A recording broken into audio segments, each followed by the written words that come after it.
welcome to the first episode of Chopping It Up. Welcome my guests. This is, well, I'll let them introduce themselves. Hi, I'm Brandy. And I'm Aisha. And these are my beautiful clients. So today we're going to talk about destination wedding versus traditional weddings. And I had a traditional wedding, and Aisha, she had a destination wedding, and Brandy is a bride-to-be. So we're going to address some of the questions and some of the issues of things that you can go through when you have a destination wedding, right? Okay, so first question is this. Why did you choose to have a destination wedding? I chose to do destination because I'm getting married a little later in life. Okay. So if I was getting married early 20s, I would have done traditional, big, church wedding, reception and everything. Me being a couple years away from 40. A little seasoned. A little seasoned. My fiance and I wanted to either elope. Okay. And then that we knew wouldn't go over so well with our family and friends. Okay. So we thought a good compromise would be destination wedding. Okay. So we could, save a little money and maybe not have the big over the top. And how long was your engagement? We got engaged October of last year. October of last year. And why did you choose destination wedding? I chose destination wedding because I always envisioned getting married on the beach, feet in the sand. Okay. And for me to do it out of country was more cost effective. Okay, cost effective. So do you think that it's cheaper doing it out of state? I mean, out of the country? Well, it was less expensive for us that way. Okay. Okay. Yeah. And what do you think? You don't come from a small family? No, I have a huge family, but we did some research and the average cost, so we live in Chicago, so the average cost of a wedding in Chicago for 2018 was $35,000. What? And I'll just say, being 3 or 4 weeks out from my wedding, that we're a third of that as far as price. So it's definitely more cost effective. Okay, so which brings me to, you have a smaller family, so I get that. But on a larger family scale, how did your family take the fact that you're having an out-of-the-country wedding? Because that's not cheap. You're having it in Jamaica. So, So my family, they're not big international travelers. I'm originally from North Carolina, and most of my family lives in North Carolina. So they thought I was going to get married in North Carolina, something close by that would be easy, to get to. But having to round everybody up to go out of the country, it didn't sit over very well with people when I first brought up the idea. Also, they're older, like my grandmother, on my mother's side, she's not going to be able to attend because she's 92 years old. Oh. So, that kind of played a factor. My fiance's grandmother is in her 80s. So, some of the older people in our family will not be able to be there on that day. Okay. We're doing some things with them beforehand, but that's good. That was part of everyone's hesitation. It's like, well, everyone's not going to be able to be there if you do. Okay, so that was an alternative. You said that you're going to have something for them here, not in Chicago, but where you're from, in North Carolina. Yep, in North Carolina. So then that can help everybody here to celebrate with you. That's right. Okay, awesome. So beauty time.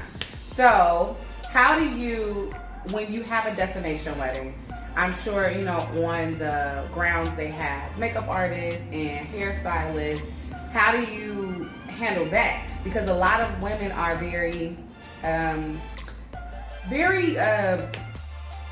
scared to try somebody else, especially on the most important day that they say in a girl's life. So how do you choose that?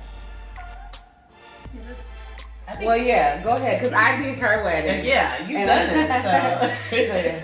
So I was not willing to sacrifice or compromise or be shocked. I wasn't willing to take the risk. So I made plans and was very specific that I explained to my husband, Shannon needs to be there. It was just necessary. And the thing about it was, I'm so glad I was telling her, I'm so glad that I was there, because as she was coming down the aisle, it was raining. it started to like, you know, yeah, she had a beach wedding. So not necessarily if you have a destination, you have to have a beach wedding, but she wanted her feet in the sand, like she said. And water, by the time she was standing at the altar with her husband, it really started to come down to the point where when they pronounced them man and wife, we literally had to run for shelter. So she had a photographer there, and literally I had to take her back to the room and do her hair and makeup all over again. So gratefully I was there because I don't know if the resort would have offered that. You know, like, oh, well, that's... Right. We did your makeup. Right. So it could have been a nightmare. Yeah. So in that case, we were talking about trials, right? So Brandy doesn't feel like you need to really have a trial for a wedding.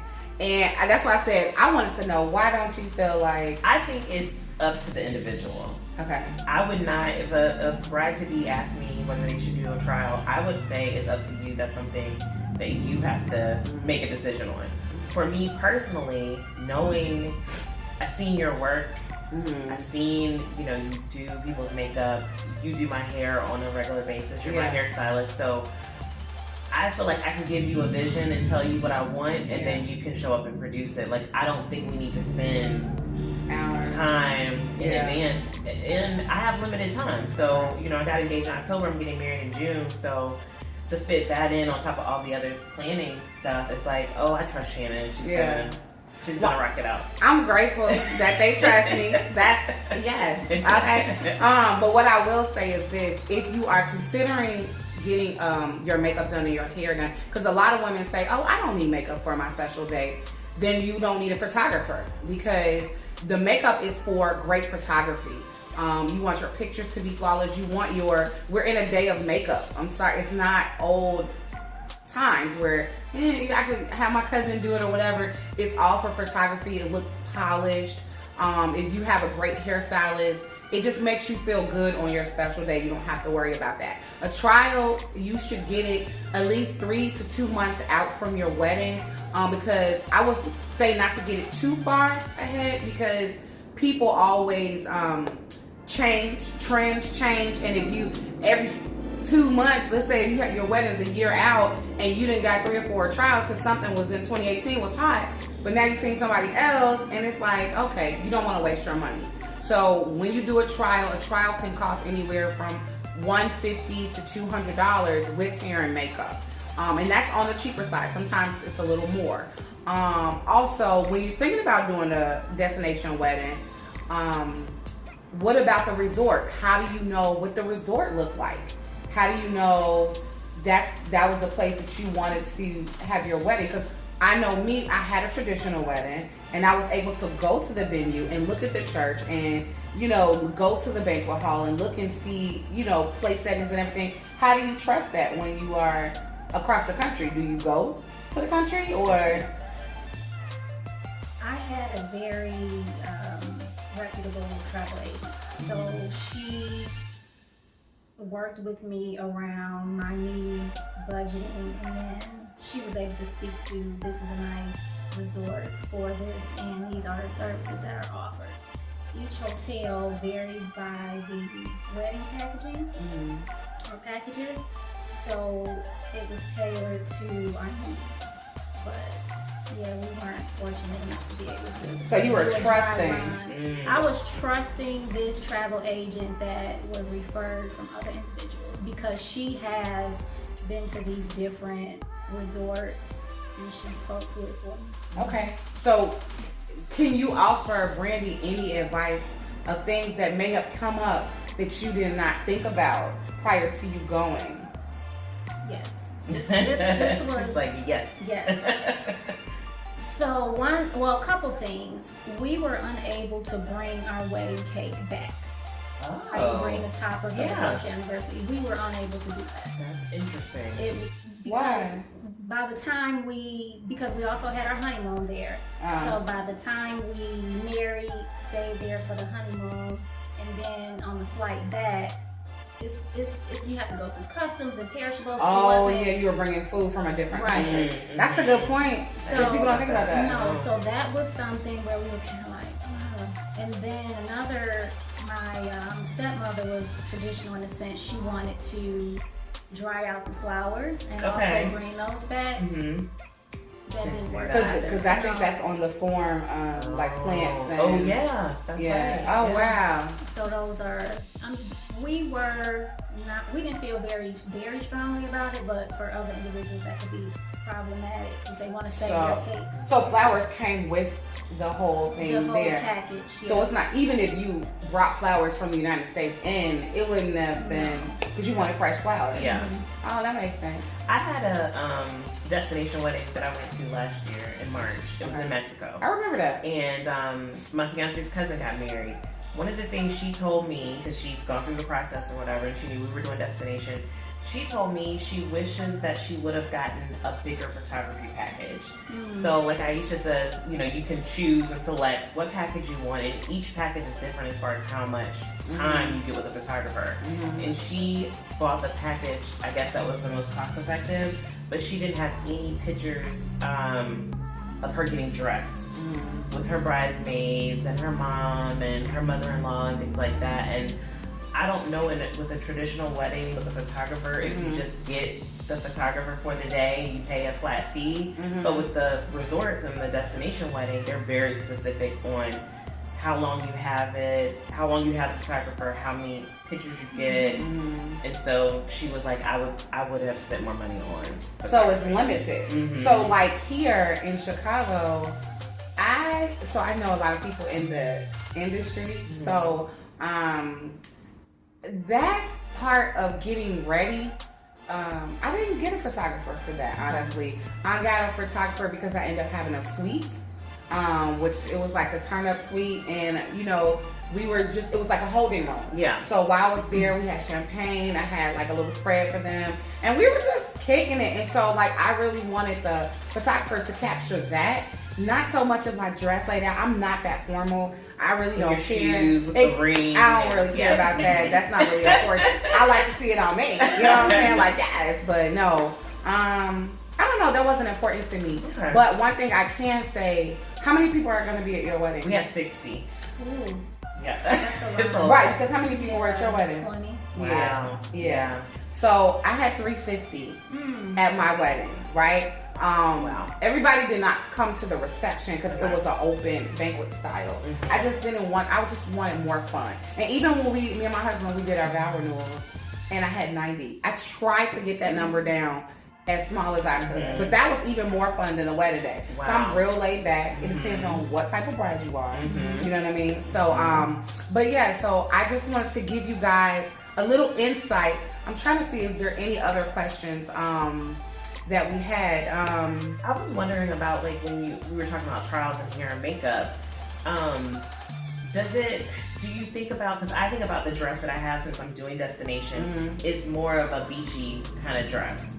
And we're going to be in Jamaica, and it's going to be hot. So maybe I don't want full glam. That's a good full glam with what? Like, maybe I want a lighter look, or do I want it? I mean, So because it's hot, I would suggest something that's a prolonged wear, but your makeup is for pictures. Got it. Yes, it's going to be hot outside. I think the material of your dress should be lighter so you can be cooler. But makeup and hair needs to look polished because nobody looking at your pictures is going to know how hot it was. Yeah. You know what I mean? They're just going to be like, oh, okay. I mean, I'm trying to tell you, the importance of it is going to leave the photographer less to have to touch up when you're flawless. But that's a very good question. When you're in hotter climates, even under these lights, you need a full coverage that dries, or something that's a mattifier so you don't look shiny as you're coming down the aisle. But I think, how many times did we do your makeup? I think we did. At least twice. Yeah, we had to. Well, after the rain from the wedding, and then the reception. So what she did, which was, I think, was a really cool idea. So what she did was, we did it for the wedding. Then it rained. Then I did it again. And then she had like something in the night where you changed.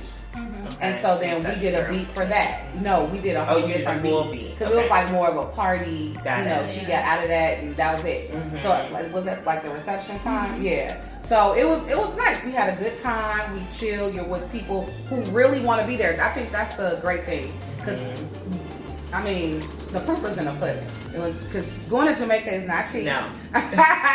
So going to Jamaica is not cheap. So if people are coming to be there, they really want to be there to celebrate you, which is a great thing. So my wedding was fun, but it was a lot of people there. Well, I also think too, a lot of people that are coming to the wedding, they actually want to be there.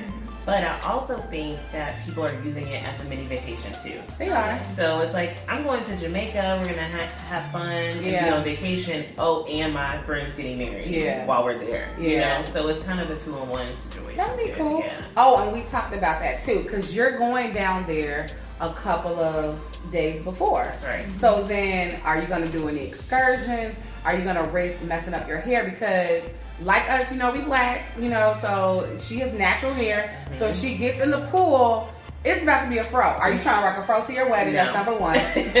So if you have any extensions, it's good to have someone who knows how to work with extensions. If they loosen up, if you decide to do something that, you know, a lace, a frontal, or whatever, you risk getting into the water and getting that wet. Do you have someone there to, that's another, you know, consideration. And then also, you want something that's going to have lasting power. So that's a good thing. With me being able to come, you don't have to worry about your hair. If you want to get wet, that's fine. As long as it's clean, I can blow dry it and wear it cute. So yeah, are you going to do any excursions or anything before? So I'm a little leery of doing anything before the wedding. Why? You think you will hurt yourself? Yes. Okay. I don't want to break an ankle or sprain an ankle. I don't, you know what I mean? Like, God forbid we go out and do jet skis and fall or, you know what I mean? Like, I just don't. After the wedding, we're going to be there a couple more days too. Oh yeah, we'll be there with you. So we may do something after. Okay. But not before. Okay, before it's going to be chill and just, you know. Just be married, right? What about you? Did you do anything like before your wedding? We did not. We went to the bars and restaurants at the resort, and then we just did checks of the space. So we had to identify where exactly we were going to be wed.